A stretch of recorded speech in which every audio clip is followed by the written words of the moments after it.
শেষ পর্যন্ত ব্যারিস্টার আন্দালিব রহমান পার্থের স্ত্রীকে বিদেশ যেতে দেয়া হলো না।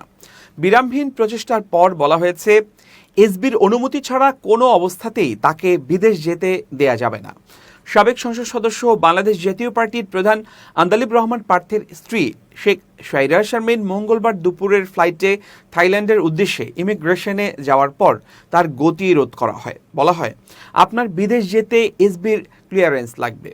সাবেক প্রেসিডেন্ট আব্দুল হামিদের নাটকীয়ভাবে দেশ ত্যাগের পর ইমিগ্রেশনের পূর্ণ নিয়ন্ত্রণ এখন এসবির হাতে।